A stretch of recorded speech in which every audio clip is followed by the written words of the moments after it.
in the foothills, like in like the Sierra Nevadas, it was reaching up to 140 miles per hour. We were sitting there, me and Sarah, watching TV, and even with our like sound bar on, we couldn't really hear the TV because the wind was so all loud. over the place too. And something smacked the house. We're like, what the heck was that? We turned our porch light on. It was our Adirondack like couch outside. It had flew and like hit the side of the house and came down. Luckily, it didn't hit the window. The next morning we walk out and like the entire patio was rearranged. I had stuff like down the street. Seriously, Pillows. down the street? Yeah. I left my golf shoes outside. Oh no.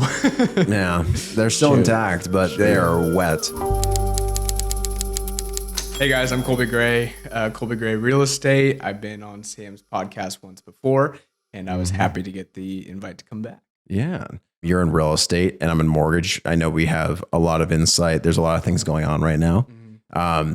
But yeah, I want to get your perspective because I know it's been since October since the last podcast. And I know Yeah, I was looking at it before we got here, but yeah, it's been since October. Wow. But a lot of things have changed since October. A lot has changed, guys, in the world of real estate. I don't know, has anything changed in your personal life or work life at all since then? Yeah, I mean, I don't know about you, but like December, you had a pretty good December, but December really halted on my business side, and it didn't really start picking back up until like the second week of January. Sure. Yeah, because I remember I think we got our clients pre-approved like in December, but so it's been like we've had people we're working with, but it's just been taking longer for them to land. Yeah, I'd say right now, guys, inventory is probably the biggest issue in real estate, along with fire insurance. I'd say it's probably the second biggest issue that we're seeing. Yeah.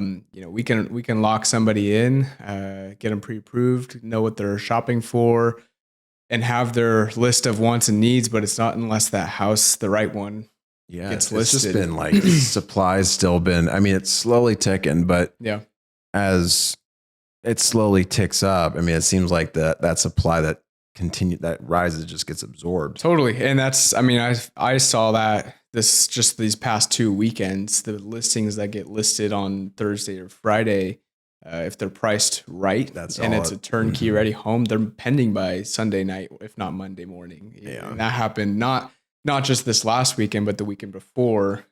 And I did open house for the Newcastle house you helped me with. So beautiful home. I love that home. They had been on market for over 3 months is where they were at. And it wasn't until I reached out to the listing agent and she was great. And I just told her, I said, hey, look, I'm trying to do some open houses this weekend. Let me know what I can do to help you out. So I did one with you on one weekend. And then I did another one the next weekend, just to get more eyes on it, get it freshly seen by new people.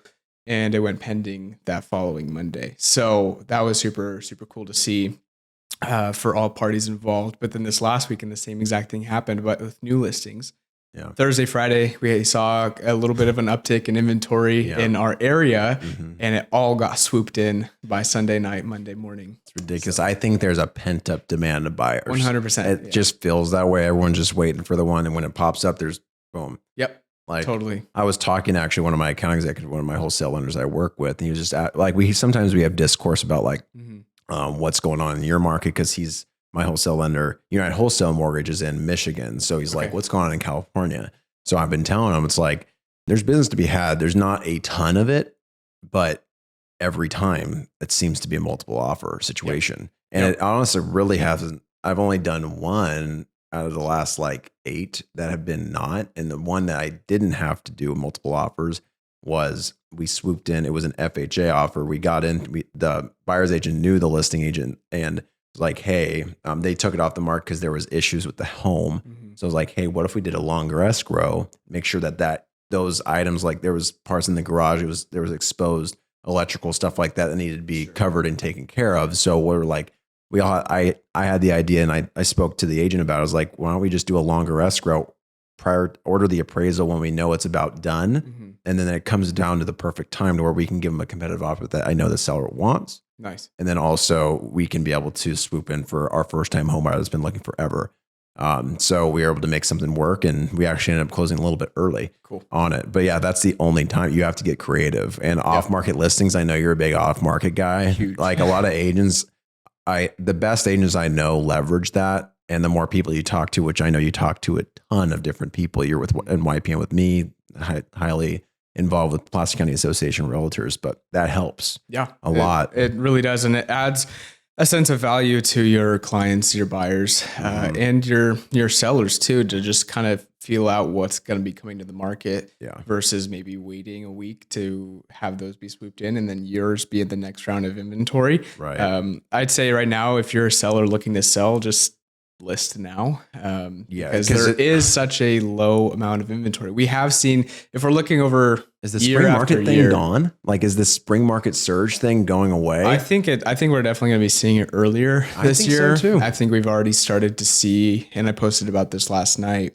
just on my story, just basically saying, don't wait for the rate to go shopping. Start shopping now if you haven't already, because you don't want to be getting all of your I's dotted, your T's crossed at the same time these listings are being listed. You want to have all this stuff done beforehand. You want to know what you're looking for, what you're shopping for, what you can afford, so that when it does pop up, you're ready to go. All your ducks are in a row. You can pull the trigger whenever you want on whatever you want. 100%. So that's, I'd say power of off markets is definitely something I'm going to be leveraging this year, and just talking to all different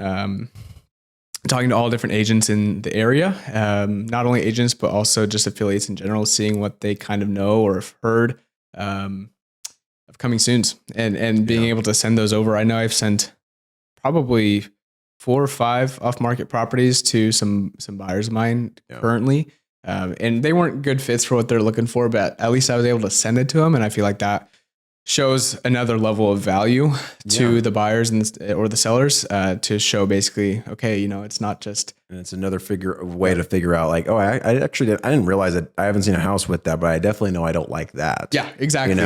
So it continues to just sharpen the blade of what they're really trying to get at. Yeah.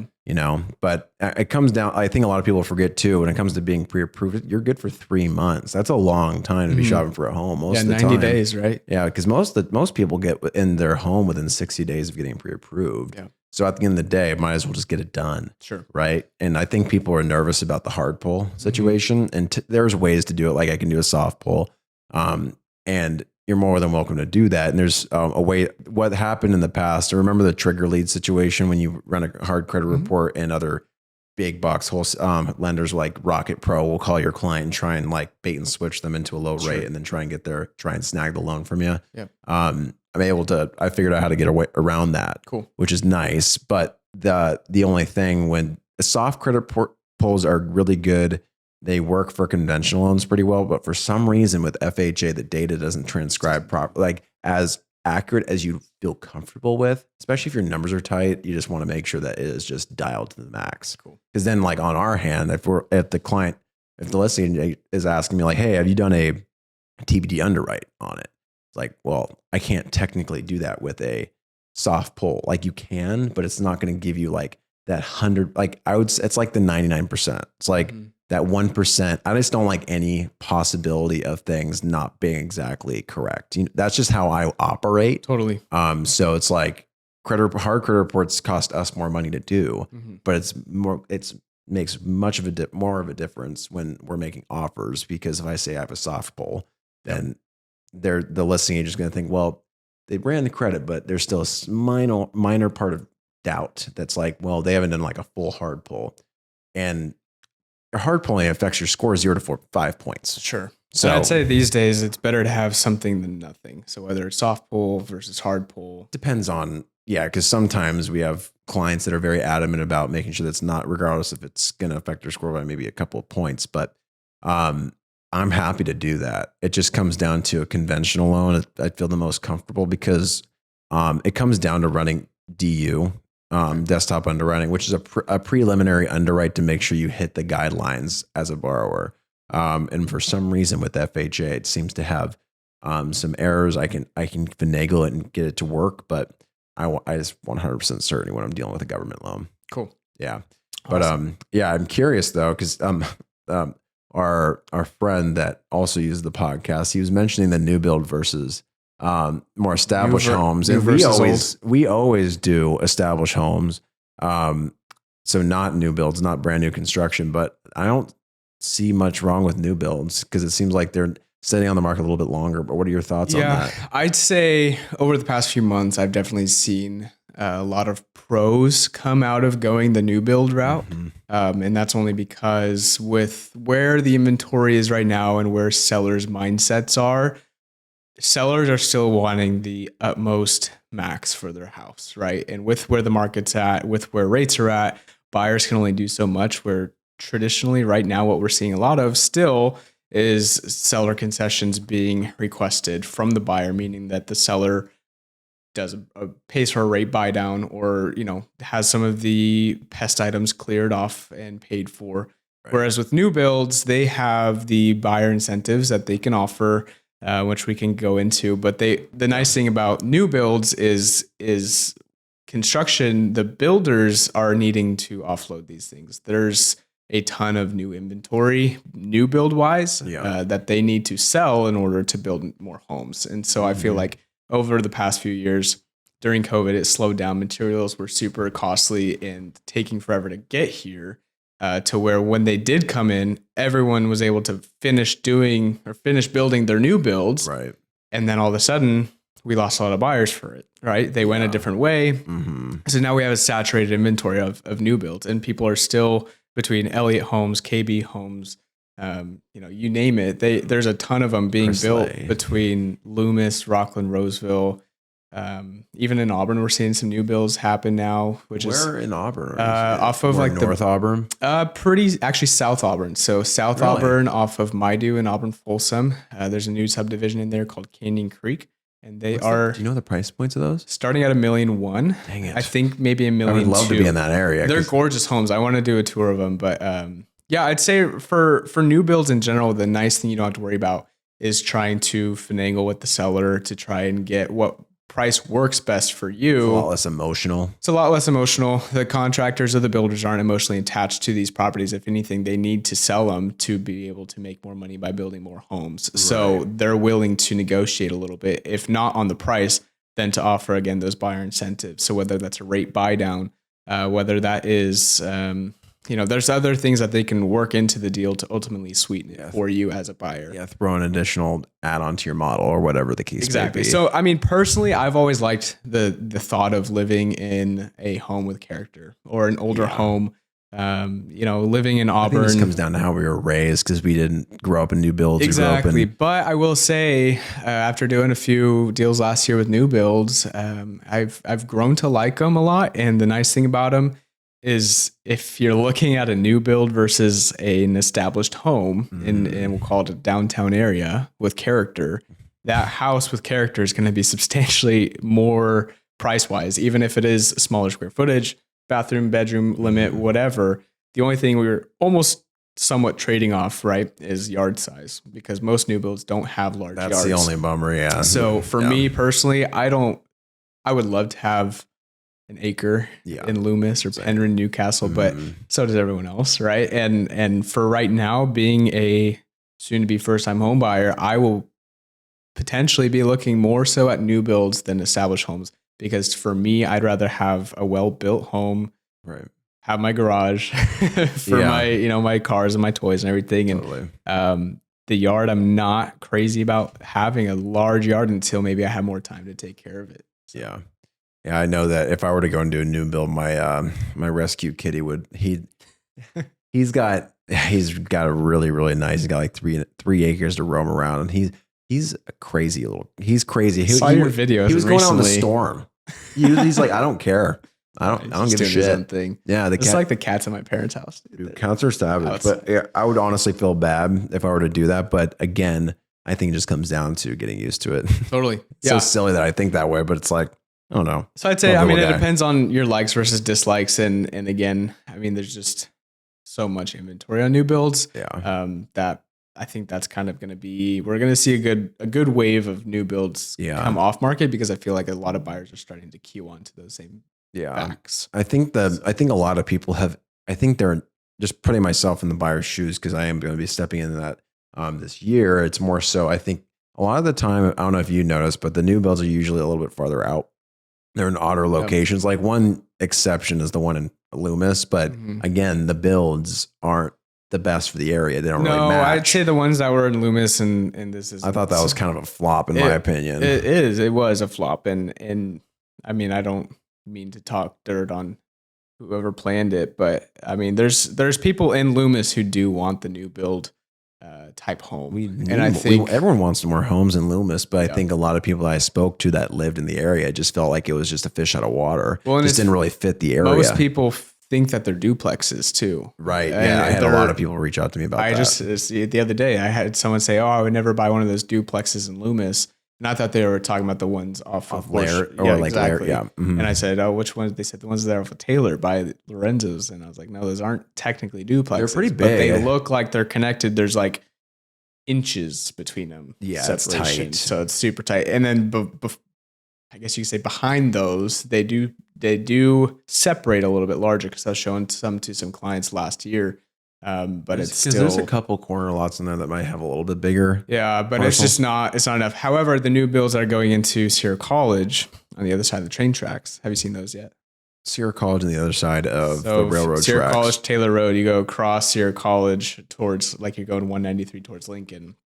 And they have some beautiful new builds going in there. Oh yes, yeah. Insane. I wouldn't mind being in that area. Those are nice. That's a nice area. And you have the property, a little bit of some space for your neighbors there. You're going to be right next to the new Costco. And for all the people that are listening that may not be in our area, we're talking Northern California, specifically the foothills of Sacramento. Sierra foothills, baby. Yeah.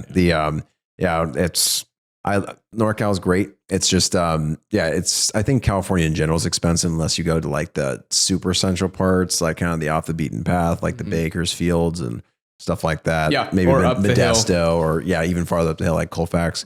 But I mean, honestly, with the new build thing, I'm not opposed to it. It's just, it comes down to, you want to make sure that you're protected with an agent. I think a lot of people get, stuck in a situation where they think that they're stuck to work with a builder. They make it sound like that you can't use an agent, but it's your right to have a fiduciary behind you. Absolutely. And I think it's part of their training too, as far as learning dialogue and how to talk to. Negotiating with a consumer is a lot easier than negotiating with someone who negotiates for a living. Exactly. It's the same thing as car salesman. It's the same thing as ultimately what we do, as far as, again, trying to be someone's fiduciary, but also at the end of the day, our jobs come down to sales.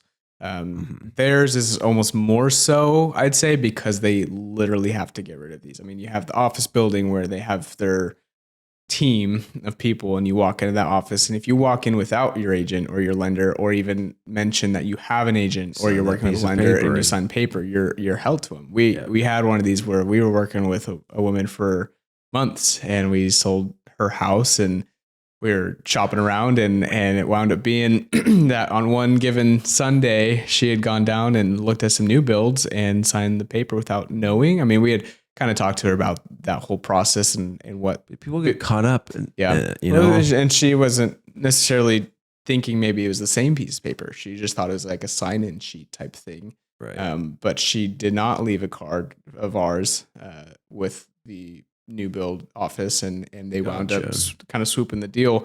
But fortunately, we were able to work with them and kind of win some of that business back, which is rare. It doesn't usually happen that way, but I'd say due to me and my business partners' connections and everything, we were kind of able to pull some strings there. Yeah, but I'd say if you're looking at buying a new build, just have the discussion with your buyers beforehand, like we did, as far as educating them on, take a stack of business cards of yours with them to go to open houses or new builds or whatever, right? And then be sure to just name drop you. And I think you'll be in an okay position there. I guess my stance on that is just, it's a little bit more like, not hurtful, but it's just more aggressive. It's like, I just don't understand why a builder would not want, like, you would think that you would sell more homes if you were agent forward. You wanted to give the agent the opportunity. You wanted to open that up in arms. Yeah. But I'm guessing, because keep in mind, but you just may not know, the buyer's agent is not paid by the buyer. It's paid by the listing agent. Therefore, it's paid by the builder.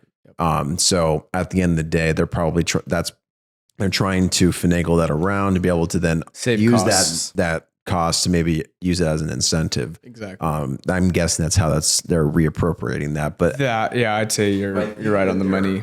Their turnover rate would be so much better if they were just like prioritizing agents, like, hey, like they're putting on broker tours and stuff like that for like Placer County Association realtors. Because I would say 8 out of 10 agents I talk to, they're like, I've been screwed by a builder.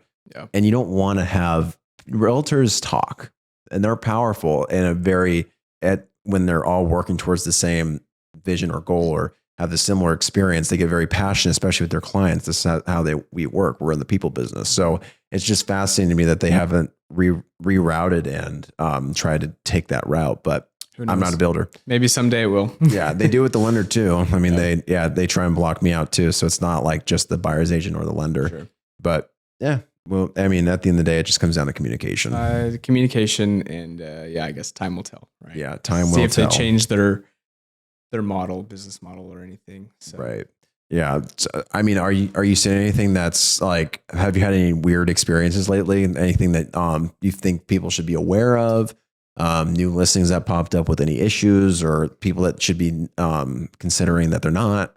I would say not necessarily weird situations, but maybe just some situations that we've been in recently that have kind of put us into the position of having to further educate people, whether you're a buyer, seller, just as far as the checklist of things to do. I'd say we've been spending a lot of time just talking to our clients as their fiduciary to explain the process. If you're a buyer, I know we've talked on this a few times, but make sure you have your pre-approval. Not only have your pre-approval, but also figure out with either, I don't know if you have a financial person or CPA agent, anyone who can help you with your finances to really figure out, okay, how much can we afford monthly mortgage wise? Because you can get approved for much more of a purchase price than what actually fits within your budget month to month, right? So I'd say right now we've been kind of talking through a lot of those situations of just trying to find that sweet spot of not only that, but then on top of that, okay, here's your monthly mortgage based off the purchase price of the home, right? But that's not including the fire insurance. That's another the thing that's a huge issue right now in real estate is fire insurance. I just had some clients, we wrote an offer on a property. It was pending, so we got put into backup position number 1. We actually had to rescind our offer because the fire insurance came back at a too high of a cost for them to work into their monthly mortgage amount. So we had to pull it out, and we're now back on the shopping mode that we were on previously. So things like that. And then also kind of flip side of that, if you're a seller, making sure you have all of your checklist done before going live. So talk to your agent, figure out timelines of what's going to get done. If you're going to be cleaning the house, if you're going to be decluttering it, if you're going to be staging it, when are photos going to be done, having all those things talked about prior to then having the set date to list your home is super important. We've had a few people come to us recently saying, hey, we want to list our house on this day.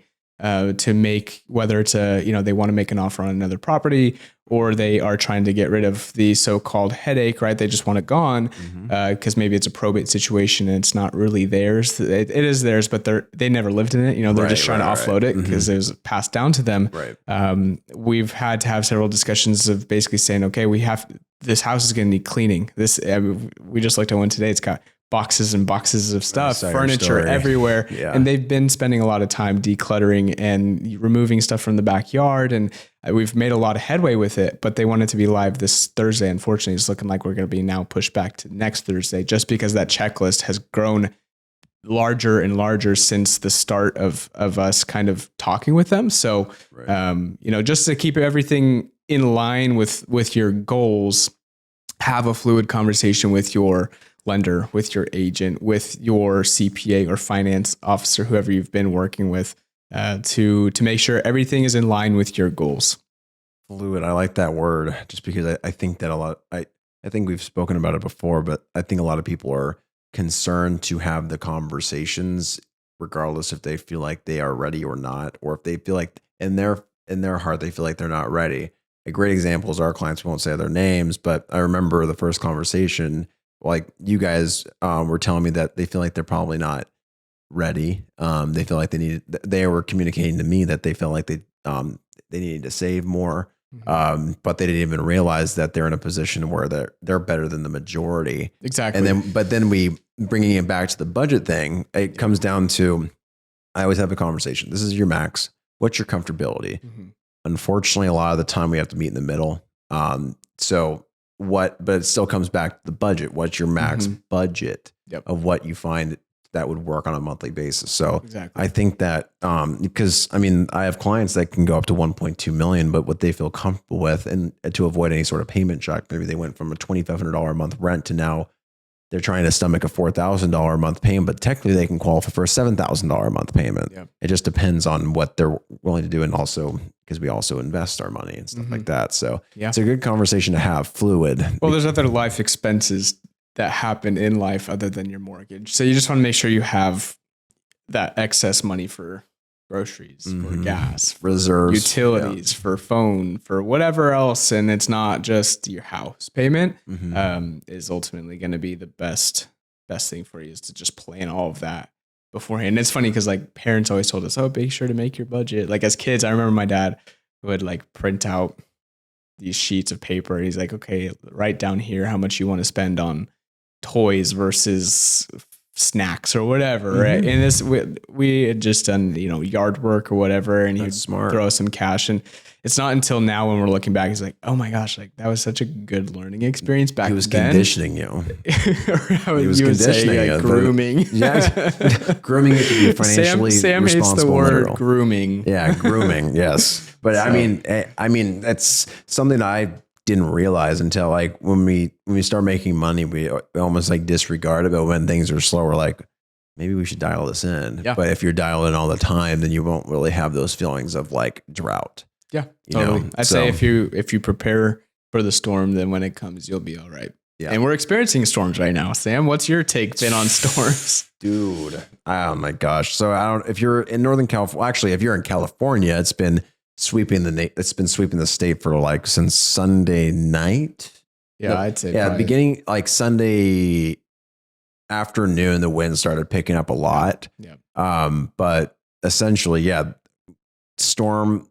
I mean, you felt it. You were in Auburn. You're above me, but I was watching the news. It was the first time I watched the news in a long time. But it was 60-mile-an-hour winds in our area, but in the foothills, like in like the Sierra Nevadas, it was reaching up to 140 miles per hour. I believe it, dude. Could you imagine you're floating in the air at that point? No, seriously, like we walked. You see that meme where people were floating around? Like, Well, we were sitting there, me and Sarah, watching TV, which is something we don't ever get to really do. And even with our like sound bar on, we couldn't really hear the TV because the wind was so all loud. Over the place too, and something smacked the house. We're like, what the heck was that? We turned our porch light on. And it was our Adirondack like couch outside, like our porch couch, right? It was like a patio set. It had flew and like hit the side of the house and came down. Luckily, it didn't hit the window. But the next morning we walk out and like the entire patio was rearranged. I had stuff like down the street. Seriously, pillows. Down the street? Yeah. Well, like it was pillows that I thought were connected.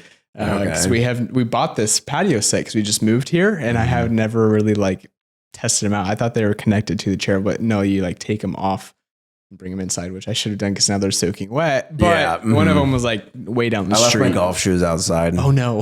Yeah, they're still intact, but they are wet. Yeah. But I'll do you one better. So for one, we had a big tree fall down in my backyard, but it didn't mess with anything. So that's low stakes. We've had a huge oak tree and now is a problem. But so my gate, I don't know if you've been to my house yet, but I have later last year, we installed a automatic gate. So essentially there's a battery pack and then it'll extend out and it'll push the gate back in. So there's a pivot or a hinge that is welded to the base of the gate. And then there's another weld that keeps it at a fixed plane. And the wind was, so it was shut and it keeps it shut. So the wind was so strong that it whipped the gate back and tore the welds off the gate. Holy cow. Yeah. So the gate's still intact, but the battery pack and I'm not kidding, it broke the welds. That's crazy. Like full blown. So it didn't like just take the opener off, it actually snapped the welds? It snapped the welds. That's crazy. Yeah. One weld stayed intact, but the one that matter, which was the one that was able to, it pivoted from the base of the gate. That ripped off. That's wild. And that was I think it was a TIG weld. Wow. Yeah. And I was like, that is wild. Yeah. So that makes sense. 60-mile-an-hour winds, and it just whipped back. I didn't know they reached up to 140 though. That's crazy. In the mountains. Yeah. Could you imagine? Like, cause I saw people that were actually snowboarding, skiing up there, and I'm like, oh my gosh, I hope you get home safe, because that is like, because the crazy people I went to college with in Boise would be like, storm, let's go up and drive to go skiing and snowboarding. I'm like, I'm past those days. Like cause I just know an hour and a half up there could yield 8 hours back. Totally. So in high school, I used to do a snowboard team, and we had one of those storms. I used to do slalom racing, and one of those storms happened. This was years ago, but we had finals up at North Star in Tahoe, and we drove up there, and it was a 3-hour drive up, because it was a little, we were on a school bus. Slow. Yeah. But on the way back, there was a storm. What happened was it actually caused a mini avalanche to come down the hill, which then created a rock slide, which came all over 80. So we were stuck in that traffic. It was like 10 hours to get back home from Tahoe.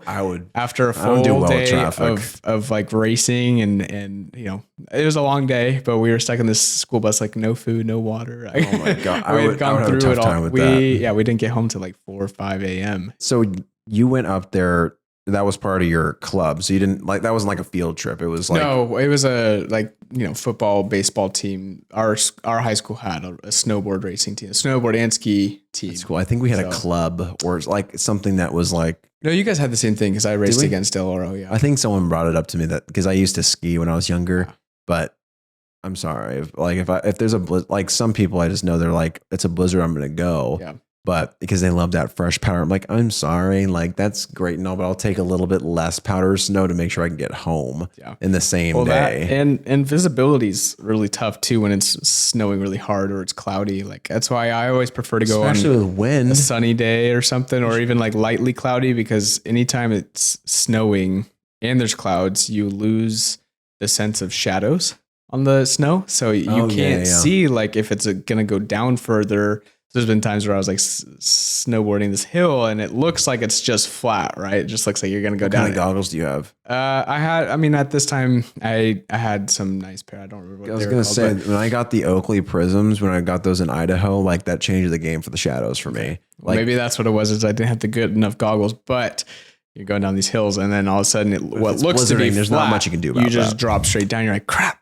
Yeah, that's not fun. Didn't see that. Yeah, so. No. I just had a picture in my head of like someone hitting a jump in the 140-mile-an-hour winds. Yeah. And your snowboard just goes, it just goes all the way. Parachute. Yeah. You start floating up like a helicopter. You know what they call it when you're skiing and you go down a jump and like you lose everything. Your ski poles go somewhere and your skis go another direction. No, what they call it? It's called a yard sale. Oh. I think that's what I was picturing. So you go off a jump at 140-mile-an-hour winds, you get blown around. I've opened up a few yard sales in my day. That's I bet you sure. have. Yes, I have. Yeah. I started skiing when I was like 6. So really? I started on the water and then I moved over to the old like water skiing. Yeah, dude, I've never been able to do. You've never water skied? I've never been able to water ski. I've tried it. I've never been able to water ski, wakeboard. I did that before snow. I can't get up. Really? I can wake surf. The hardest is single ski. Single ski is so hard. I got up for a little bit, but it's like your lower back, your abs are fully engaged the whole time. Oh, wakeboarding is fine. Yeah. I like wakeboarding. Double skiing, I haven't done it in a while, but yeah, that's how I started. That's before I went and got on the snow. I think that's the reason why I gravitated towards skiing instead of snowboarding, but I always got a little bit of shit from doing that. Everyone's like, you're not cool, you're doing snowboard. I'm like, I think skiing's pretty cool. Skiing is cool. So I was that 12-year-old that, there's like a section in Boreal to where they have like they have smaller jumps, but they have one where it's the big jumps. By the half pipe. I was like 12 or 13 years old and I hit these rental skis and I just sent it. They were like, do it, you won't. I'm like, I will. And so I just did it. And the first two, I did this in the air. And the first two, I hit it perfectly. The second one, I hit them too perfect to where I threw it. I almost hit to the flat part. Oh my God. So I just kind of like threw my skis up and bailed. Yeah. But I was like, they were like the gnarly tabletop jumps. Yeah. Like out to this day, I'm like, I'm going to live in that moment. That moment for a while. The rental ski jumps, baby. Yeah. That's funny. Yeah. So on the topic of workouts and stuff, how's the gym working out for you? Oh, it's good. You know, I can't, yeah, it's one of those things to where for to tell you, I'm big into the gym traditional hypertrophy training, but I've been doing mixed martial arts training. Nice. Yeah. So boxing, kickboxing, Brazilian jiu-jitsu. I'm working towards Muay Thai. They have an advanced Muay Thai class at my UFC gym, and I really want to do that. But the one off Blue Oaks. Yeah, it's a nice gym. I went there once as like a training. It's nice because it also has a regular hypertrophy training gym. So like when I say hypertrophy, it just means traditional weight training. Higher volume, 8 to 12 reps. Yeah, it's kind of back there in the left part, right? Yeah. The only thing they don't have is a sauna or steam room. It's not bad. Like it can be. I mean, at the end of the day, what's cool is I pay month to month. It's like $149, and I can do as many classes as I want. Nice. And the coaches are really cool.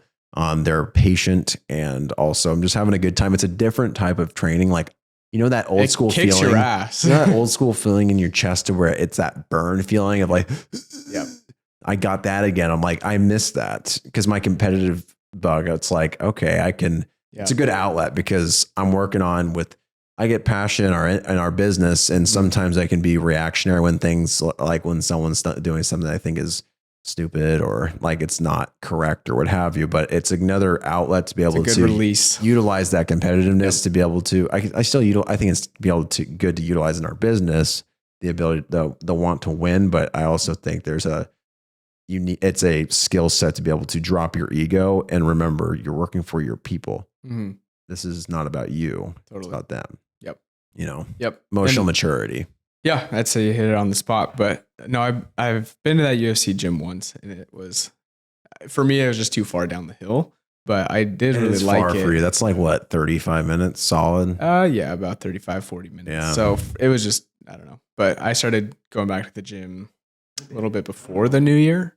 I didn't want to be like one of those New Year's resolution guys, so I went like the week before. Are you still going? Still going. That boy. So been gaining weight.